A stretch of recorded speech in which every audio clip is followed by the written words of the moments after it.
I think Denny's win can be a turning point for the 18, as silly as that can be. Listen, they haven't had the best races this week. It's not his fault that the tape got put on the grill. That's not a driver situation. Show me a season where he's not in the mix. That's my argument. Hey race fans, welcome into another episode of Backseat Drivers. Here in Studio 3, I have Steve Letarte and Kim Kuhn joining me here. I am Alex Weaver, and it's all about Martinsville. Short track season is right now for the NASCAR Cup Series, and we kick things off with Richmond. So let's recap that before we move to Martinsville and start eating the hot dogs for this week. But we saw one driver. I want to get right into it with you guys. We saw one driver with Ryan Blaney show a lot of speed. Richmond is possibly one of his worst tracks. He will tell you that. I'm not just speaking that out of existence of my own mind. But Steve, he can't close out a race here lately. What's going on with the 12? Well, it's easy to pick on his stats. So it is true. Ryan Blaney has led over 100 laps in 10 races and hasn't won any of them. But 9 of those have been short tracks. Martinsville, Richmond, Bristol, the lone standout being Daytona. So I'm not going to pick on a guy that he qualifies well and he has a fast race car. It is true. I think if I'm on that team, I'm sitting down with Ryan saying, hey, what do I have to do better to help you? Do I have to ask you different questions? It's obvious strategy, adjustments, all of those things aren't making the correct soup for the last 100 laps of the race. But I'd much rather have a fast car that doesn't win than have a slow car that doesn't win. These are good problems to have for the 12 team and Ryan Blaney. And I think, like I said, they're mostly short tracks. So that kind of tips the stats and makes it look a little worse. But hey, listen, leading laps is always a good thing. You're trying to get in the guy's head. Let the guy be. He's doing fine. So you're not worried? Not no, worried at all. no. Okay. You're worried about winning poles and leading laps? I didn't say I was. I can give you a list of teams I'm worried about, but the 12's not on it. Well, speaking of getting in his head, that's what you have to do if you're his crew chief, if you're his spotter, is keep Ryan Blaney calm. And you have to remember, he and Jonathan Hassler, this is a new pairing. Jonathan had been on the Team Penske before, but not in a crew chief position. So I think they're still finessing that relationship, the communication. But specifically to Richmond, Ross Chastain gets him riled up. Ryan is on the radio, not happy, and then that parlays into using up his tires because he's driving angry. So I don't necessarily think you say, oh, Ryan can't close. It's they're leading laps. They have fast cars, 3 poles in the last 7 races. It's just about maybe finessing that team and what they need to do throughout the race. Yeah, if you didn't get a chance to listen to the scanner, Ryan Blaney, find that somewhere, because don't listen to it with your children. That's all I'm going to say. All right, well, a team, too, that we had a really big question mark and kind of we're starting to doubt a little bit in this season was Joe Gibbs Racing and the Toyotas really as a whole. The only one that's really showed any kind of speed out of the Toyota camp was Kurt Busch in that 45, but Denny Hamlin shuts everybody up. He wins at Richmond, gets the home state win there, but has Joe Gibbs finally figured it out? When it comes to Richmond, they're named every single year and every single time that we go to Richmond. But can we have speed now for JGR? So I actually think the truth is that when you look at Joe Gibbs Racing in the start of the year, execution was their issue more than speed. When you go back and look at the races, yes, they need to be faster. That's a statement for every race team that runs every race. I mean, you want to go back, you want to have a better race car. But when you look at Joe Gibbs Racing, this is the first real clean race that Denny Hamlin has run. We saw overheating issues out of the Toyotas. There are a lot of things mixed in the start of this year other than just not fast enough. Now, that's easy to point at because it is a contest of speed. But when you go back and look at Richmond, the 19 was fast, the 11, the first clean race, the 18 once again didn't execute correctly. So I think it's more of that. I don't know if it's a distraction with the new car or why. These veteran drivers, veteran teams, veteran crew chiefs, you think they would be a little cleaner on pit road. They tried that new style pit stop at Richmond. It looked good. So I think a lot of things are pointing Joe Gibbs Racing way. Now, is the raw speed there? We'll see over the next 4 or 5 weeks. Is Denny your number 1 at Joe Gibbs right now? How can you have a 1? Okay. No, I don't think you can have a number 1. I think you name the track, and I'll tell you which one I would take, but they have a great organizational issue, which is guys that can kind of win in any style. All right. Kim? I'm going to say no, they do not have it figured out. And that's because historically Richmond has been Joe Gibbs Racing place. All 4 cars were fast. All 4 cars, shuffled towards the front throughout the race. And then it was also a strategy race. And so I don't necessarily think that you can look at Richmond's results and say, oh, yep, JGR has it figured out. I'm going to even say like that parlays into Martinsville. I don't think we can take Martinsville kind of as a standalone, if they do well, have they figured it out? I want to see, the next 5-6 races, what JGR is able to do as we go to different tracks, because they haven't been it for me prior to Richmond. I think Richmond's kind of this one-off. They're always good there. It's a finesse track. Their crew chiefs know kind of how to work the strategy. So it's a wait-and-see game for me in terms of Joe Gibbs Racing. Well, you mentioned that strategy. We saw one in particular use it a little bit more than the rest of the Joe Gibbs Racing camp. So Kim, I want to start with you because I know before the show we talked about MTJ and James Small. It looked like it was the right call for Martin. It looked like it might be a 19 kind of day in victory lane. Ended up not working out, but did you agree with the pick to stay out? No, absolutely not. And MTJ and James Small, they took the 2-stop approach during that second stage, and it worked out brilliantly for them. He stopped first. He kind of led that series of green flag stops. They came in 6th. They had been running 6th before that stop during stage 2. Cycled out. They were first, won that stage. If you're James Small in this team, why aren't you doing that in the final stage? Obviously, it worked. Really, for all of these teams, I don't know how you look at what the 19 was able to do with a 2-stop strategy during stage 2 and not make that your call for the final stage. So this is an unfortunate answer, but I think the 24, the 19, and the 11 all played the correct strategy for their position on the racetrack. The toughest part about calling a race is the position you're currently in. The 19 of Martin Truex Jr.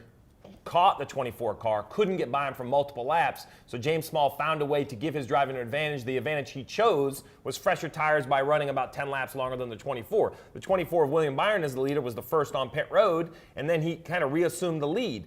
Very hard to pit from the lead. The 11 of Denny Hamlin was kind of out of the picture. Their only option was to pit in extra time and give his driver an advantage. So the math would say 2 stops should work every time.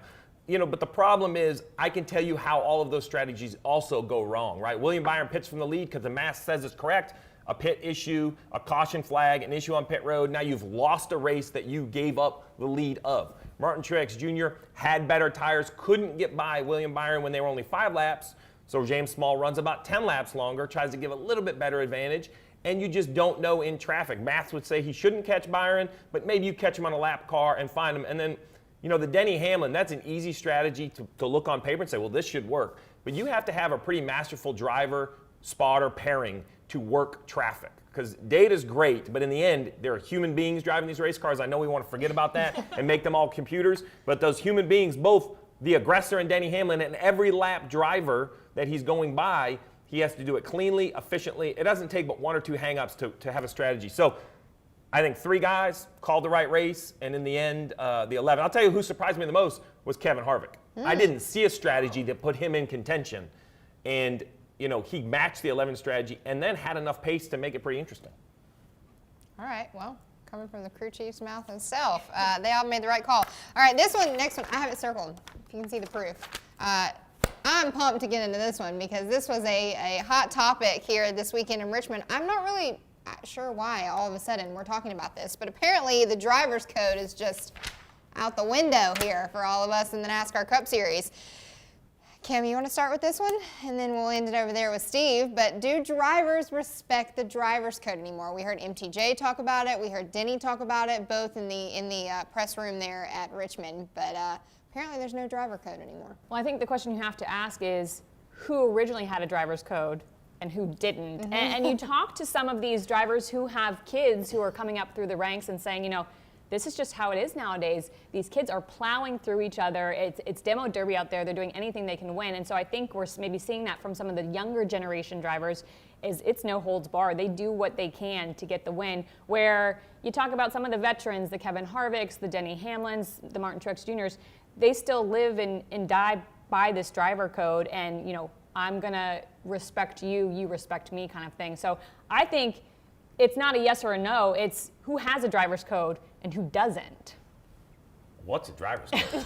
Steve doesn't have a driver's code. So listen, I've been in this sport for 30 years, and what I have learned is I don't pretend to be a driver. I was a crew chief. I crew chief some of the best in Jeff Gordon and Dale Jr., and I saw how they raced on the racetrack, but I've really left what happens on the racetrack between drivers. It's their own conversation to correct, their own conversation to referee. NASCAR has said time and time again that as long as you're racing for position, we're going to stay out of it. It really comes down to the drivers. Now, listen, I'll give my analysis on whether I think it was good, whether I would support it, whether I liked it as a race fan, but that changes every week, right? Ross Chastain gets hit by Dinger, sends Dinger back. He hits Bowman, Ross wins. I don't know, as a fan, I didn't have a bad taste in my mouth. I was okay with that. On the other hand, when I go back to this week's Xfinity Series race, Ty Gibbs leads, John Hunter Nemechek runs him down, passes him cleanly. Now, I'm fine that Ty gets back to his bumper and kind of moves him out of the way off turn 2. What I didn't love is the move in turn 3 where he just kind of straightened the wheel. He had position, so I think you have to race that door-to-door back to the line. So, when you look at driver's code, I just don't know where it is. I've been looking for it. I've yet to find it. So who writes the driver's code book? Nobody? We just don't have one ever? I think it goes back to, what do you want to be remembered? How do you want to be respected in the garage? How do you want to be raced? And it's okay. What I get frustrated about is when you race one way, then get raced the same way, and then you complain. You can't have it both ways. Do you think the older drivers aren't schooling some of these younger guys enough on driver's code? I don't know. I'd have to ask some of the younger drivers. I will say, you look at a Ross Chastain, someone I think is helping these young drivers out, and I'm going to give the veterans the credit. When I look at Ross Chastain, and he has said it in a few interviews this year, he used some reservation in other opportunities. He was like, I'm not going to make this aggressive move. I'm just going to take the second, third, or fourth that my car has. And I think that's racing karma that looked back on him at COTA and said, hey, you've made a bunch of good decisions, so we're going to allow you to be the winner today. I think that the veterans are leading the way, and I think they lead by example. Listen, racing's got more intense than ever. These 2 wide restarts are crazy. So I do think the line gets blurred at times, not to mention the playoffs. You want to talk about the driver code out the window? Put the playoffs. Rapid response powered by 5-Hour Energy. These are short and sweet. Some of these, if you guys just want to say yes or no, I'm not even going to follow up on that. Will we see a driver make the playoffs solely on points? Steve, we are 7 drivers so far this year. Kim, come on, best answer. Oh, best answer is no, a driver won't make it on points. 7 different winners. You still have at least 7 that will win with a couple of outliers. I think we see more than 16 winners. Some guy who has a win will be out of the playoffs. Yeah. Not a chance. No. Multiple drivers, 2 or 3 make it on points. You said outliers. Well, name an outlier. Name me somebody that's going to upset the top 16. Yes, we've had a Briscoe win and a Cindric win and a Chastain win. I'll give you that. What about a Reddick, a Jones, an Yeah. Austin Dillon? You have Stuart Haas racing drivers that could get in the mix. If I start to see, I need 2 or 3 more drivers that we didn't have all in our mental win list, they're going to have to win for me to change the answer to that question. Because right now, I have another. You said it yourself. We've had 7. You can find 7 more. Okay, that means 2 gets in on points. No but look way. at the tracks we go to. We have road courses. We have Daytona as the season finale. I don't buy it. Right. AJ Allmendinger's not eligible, so when he wins a Disagree. road course, it doesn't upset it. We can disagree. All right, Okay. Kim and I are buying in. Yeah. No You can buy my driver. coffee when you're wrong. It's going to be great. On points.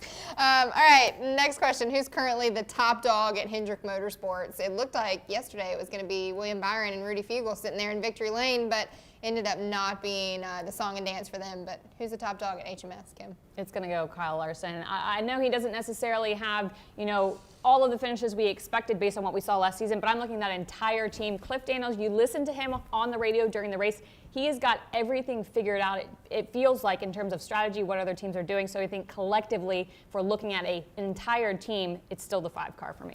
The top dog at Hendrick Motorsports is Rick Hendrick, Chad Knaus, and Jeff Andrews because they put together Stole my 4 answer. drivers. They put together 4 drivers and 4 crew chiefs that I believe can win every single week, and that is nearly impossible. It's impossible to find that much talent. It's impossible to cultivate that much talent. And the toughest part is it's impossible to keep 4 of those guys working well together. Even after Chase and Larson had their dust up at Fontana, they've seemed to have gotten through it. Every week, one of them underperforms, but one of the teammates is there to shock us all and run better than perhaps we would expect, right? And that's where, I was surprised that Chase wasn't better at Richmond. I was probably surprised that William was as good as he was. And every week, that continues to move. So I give it to the ownership and the management that they have a pretty impressive 4-car lineup. Steve literally stole my answer. I have Chad Knaus and JG written right here. So, all right, Martinsville, hot dogs, short track, paperclip. I'm so pumped for this weekend. Under the lights there, Saturday night racing, beating, banging, short tracks, we're continuing. But we always come out of there with a little more emotions than how we entered the racetrack. So is there a rivalry at Martinsville that we're looking at specifically, Steve? I don't think anyone's going to be wrecking one another, but you can still find a way to make it more difficult to be raced around. We'll see some of that. Listen, it's the best racetrack on the circuit. It's the best race, second best race of the year. The best race of the year is the playoff version in Martinsville, but under the lights is going to be a great atmosphere. So no, I don't have a specific rivalry going in. I'm more interested to see the long list of rivalries coming out on the way out. Yeah, love it. Kim, what about you? For me, it's Denny versus who this time? You look at history, it's Denny versus Logano, Denny versus Chase Elliott, Denny versus Alex Bowman. Denny Hamlin always seems to find himself in a dust-up at Martinsville, so it's a blank for me, but it's Denny Hamlin versus X. All right. Denny Hamlin usually gets booed at Martinsville, so I'm just looking to see how the fans treat him when he hits another home state track coming up this weekend. All right, over under the Martinsville winner, age 30. We saw the first of this season over the age of 30. Denny got one for the 40-year-old guys, so over and under Martinsville winner. Kim? You look at the past, 5 races, Martin Truex Jr. has, I think, 3 of those wins, but I think it's going to be an under 30 because you also look at who's been consistent there. Hendrick, to your point, they've got something figured out. They always typically have run well at Martinsville. Looking at the Hendrick guys, also looking at Blaney, he runs well. So I think the under 30 is going to be back this weekend at Martinsville. I'm going to take the over, but I wish you would make the over at 29 so I would get Larson in that group as well. The reason I'm going to say the over is because Martinsville, you do have to have a great race car, but much like Richmond, you still have to have a little bit of veteran artistic flair. You got to understand how to manage your emotion, manage the car, manage the equipment, manage your tire, manage your brakes. That's a lot of managing, and I believe that this car lends itself to aggressive driving. That's why we've seen great speed out of Ross Chastain, Chase Briscoe, Tyler Reddick. But when we go back to the paperclip, there is still the simple fact of 36 cars do not fit very well on that racetrack. You have to find your way to manage your way through 500 miles. We talk about the Coca-Cola 600. I would argue that mentally one of the longest races in the series is Martinsville, just because it's always in traffic. It's just taxing. A lot of braking. And I believe that a veteran is just going to find a way. But like I said, 29 is a lot better than 30 because there's one guy at 29 that I think is going to run really well. But I'm going to give the veterans a tip of the hat. I think another over 30-year-old. Yeah, me too. Get the skincare out because I'm going over 30 for this weekend. Which car are you banking on for the rest of the season? I'm not talking about just Martinsville. You get one car. You're riding it all the way to Phoenix. Come on, Latart. So I'm going to take a guy that hasn't won. If I have to take one driver for now to start the whole season, I'll take Kyle Busch in the 18. I think that here's my opinion. First of all, I think this is very next to impossible to guess with 7 different winners. Well, sure. I couldn't tell who was going to run good at Richmond. But it's fun. But for the sake of fun, listen, I'll take Kyle Busch. I mean, show me a season where he's not in the mix. That's my argument. I would say Kyle Busch consistently always finds a way. And I think that, as we talked about earlier, they haven't had the best races. This week, it's not his fault that the tape got put on the grill. That's not a driver situation. I look at this race much like a Martinsville race a few years ago where they were awful. And he spun out. They made adjustments, recovered, and he came all the way back to run very well. That was a turning point in that season. I think Denny's win can be a turning point for the 18, as silly as that can be. Listen, we're Joe Gibbs Racing. We know how to win. Denny just proved it. Martin Truex Jr. was right there if Denny faltered. We have the great equipment. It's time for Kyle and his crew chief to sit down, figure out what they need to do, strengthen their team, their communication, whatever it is. But if you're forcing me to pick one, which is next to impossible, why not take a 2-time champ? I'm shocked. Color me shocked. Mission accomplished. Kind of speechless. Let me guess, you're going to take the other Kyle? No. Okay. No. This was a hard question. I know. Who do you bank on, especially since we've seen 7 different winners? I'm going to go with the 12 car of Blaney. So far they've put together really great weekends in terms of they come to the track with fast cars. We're back to this practice qualifying kind of dynamic. We know how important it is to get your foot out of the gate strong. They're doing that. They obviously have fast cars in the race because they're leading laps. I think it will be contingent on how soon Blaney wins. I think once he gets that win, it becomes a multiple win season for him if he does it soon enough. And so right now, I'm watching Blaney in that 12 car. I think this could be the year for him. You guys are taking a lot of what ifs. I'm riding with my championship pick because when it comes to the playoffs, way out on a limb. When it comes to the playoffs, it's all about survive and advance. We're in the middle, well, I guess we're at the end of March Madness now, but survive and advance. 5, Kyle Larson. Easy. See you in Phoenix. Won't see you two in Phoenix. All right, Backseat Bets presented by MGM. This is my favorite part. Lucky for us, we have the head-to-head matchup pro over here back on the table. Finally, you're back with us. Is that you? Because my head-to-head picks have been really bad. Mine haven't been great either. I understand the format, not very good at this. Let's get into it. First up, these two have history. Kim, you already mentioned it. Chase Elliott versus Denny Hamlin. This is not about who wins the race. This is just about how well they outperform the other driver. Casey? Outperforming, I'm having Chase Elliott. He's had a way more consistency than Hamlin in that 11 team throughout the season.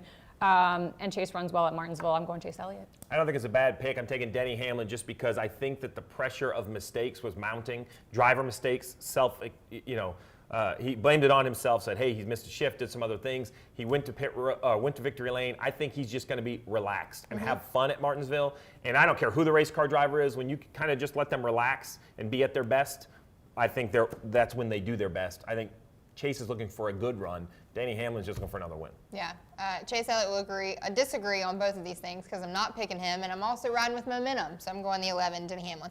Next up, the 2Rs, Ryan Blaney versus Ross Chastain. Both showed a lot of speed this past weekend in Richmond, which was a little unexpected for me, I think. Steve, you want to kick us off with this one? I'm taking Blaney. I think he qualifies so well. We talked about how many laps he leads. Listen, Ross Chastain is perhaps the surprise of the year, regardless of the win, his consistency. But I have to agree with what Kim said earlier. If Ryan continues to just lead laps, eventually I think the opportunity is going to come his way. But these matchups are great because I think they're going to run right next to one another. This was the hardest matchup for me, but then I got to go Blaney. I have to agree. We talk about how well their qualifying efforts are. The first pit stall, if they're able to get the pole again, is so crucial at Martinsville. And regardless of whether or not he's able to turn that into a win, just if they're able to get that first pit stall based on what their qualifying has been throughout the beginning of the season, that puts you ahead of the game the entire Martinsville race. All right, just for the sole reason of disagreeing with these two, Ross Chastain, why not? Watermelon and hot dog. Sounds like a good combination to me. Next up, Martin Truex Jr. versus William Byron, both with different strategies this past weekend. Will they continue at Martinsville, Casey? I know I said that the winner will come from the under 30 camp at Martinsville, but this head-to-head matchup, we're not talking winners, we're just talking better finishes. I'm going Martin Truex Jr. I just think, you look at that, and he's a multi-time winner at Martinsville. I think he's got a little more finesse in terms of his racing skill at these short tracks than William Byron. I'm taking MTJ for the simple fact that earlier in the year, I didn't know how he would adapt to the new car. He went to a track where he statistically is great at, and he was in the mix again. So why would that not carry forward to Martinsville? I think it's going to be the 19 of Martin Truex Jr. that's going to win this matchup. Multiple clocks there in the Truex household. It's called Martinsville. Duh, Martin Truex Jr. Last one, the two Kyles. Steve's riding this one apparently all the way to Phoenix. If you don't pick Kyle Busch, I'm super disappointed. Kyle Busch versus Kyle Larson. I'm taking Kyle Busch. Shocker. I just think that, Kyle Larson, now there's high expectation, but they have struggled with some consistency to their level. Now, it's still a good year. I'm not knocking them. But if you go back to how phenomenal the 5 was last year, they definitely are a little more hit or miss this year. I think all these matchups are very tough to pick because they're good matchups. I think Kyle Busch and Kyle Larson, I actually think we're going to have another new winner. So for that reason, I'm taking Kyle Busch. Getting a little rowdy over there. Interesting. Well, I'm going to pick the opposite, Kyle. I'm going with Kyle Larson. I think, Kyle Busch, they had a pretty good showing at Richmond. He is good at short tracks. He's got the most short track wins of active drivers. But I think something's going to ruffle his feathers at Martinsville, and he's going to get in his own head. So she gave me every reason it should be my pick and then disagreed with me on a principle. Yeah, that's how we do it here. This is a great relationship we're working on right here. Real good team unison here on the show. Right? Good. Yeah, always. Teammates at all times of the day. Well, if it's a short track, I'm going with the Busch automatically. So Kyle Busch on this one, even though I'm just going to sit on the back of the 5 and wave to you guys as we ride off to Phoenix. But, we'll get there. We'll get there. I want to pick again in 15 weeks and see if you still want to pick your same guy. You let a guy look at a little bit more data here. He doesn't have MTJ in the playoffs, so. Hey, listen. He probably will. Actually, yeah. Yes, that's going to cost me a round of drinks, I have a feeling. Yes, it absolutely will. Especially if he wins this weekend. Yeah. I'd be happy to see it. Listen, and the reason I picked him in his matchup is his performance at Richmond. I was impressed by. I thought he did the strategy kind of fell against him, but behind the wheel, I'm not sure Martin could have done anything different. I mean, he drove a very, very impressive race. So that's what I think this year, what makes this year so much fun is I think we got to a point last year where we kind of could pick the 2 or 3 that were going to battle. Yeah. I mean, good luck who's going to run top 3 at Martinsville. Yeah. Yeah, we love the parody of the next gen. It's definitely 7 races in, and it's a check mark still for me. All right, Martinsville this weekend. We're racing at the Paperclip, and it's under the lights Saturday night for the NASCAR Cup Series. And I have a feeling there's going to be some hurt feelings, maybe less hurt fenders, because this next gen car can take a little bit more damage than the Gen 6 car. Martinsville, Victory Lane, Saturday night. It's going to be a late one for all of us. But Kim, who you got in Victory Lane? Well, originally I was looking at Martin Truex Jr. just because of his history there. To your point, it's Martin in Martinsville. But, you know, I kind of put all my money on the under 30 camp, and Hendrick runs well there. I think it's going to be Chase Elliott. Oh. She does not have that I don't have down. it. It was a surprise answer. Surprise. I had a question mark next to MTJ, though. Steve? Well, I'm going to go against my earlier in the year prediction, and I'm going to say MTJ, and here's why. Here's why. Rear tires are going to be the most important thing at Martinsville, and he did the best job at Richmond to save it. I believe Martin Truex Jr. is going to win. Go ahead. The end of Richmond, he literally said, I used up all my tires. Because he was trying to win the race, but he was in position because he managed them the best for the other 365 laps. MTJ. You have Chase, I have MTJ for a coffee. Let me guess, Kyle Larson? No, I'm not picking Kyle Larson to win every race. I'm going Kevin Harvick in the 4. I like the speed that I saw at Richmond. He's a little fired up. The thing that kept me going is that 1, he said he would have taken a swipe if he could have gotten close enough. Which I did like that. Love that. I did like that. And 2, he said that it's a promise and a good look for how they are showing improvement. So get a swipe of Kevin Harvick there in Martinsville. That's who I'm going with. So over 30. I'm not going to say his age, but I'm just going to keep waving the 9 banner. that's all right. You keep waving it. Martinsville's coming up this Saturday night, and it's going to be so much fun under the lights there at the Paperclip. One of Steve's favorite racetracks, one of mine and Kim's favorite racetracks. So we're looking forward to this one. Make sure and tune in to the NASCAR Cup Series, and the next gen cars going racing at Martinsville this Saturday night at 7:30 p.m. Eastern on FS1. We'll see you guys right back here in the Backseat next week. Enjoy. Eat some hot dogs for us.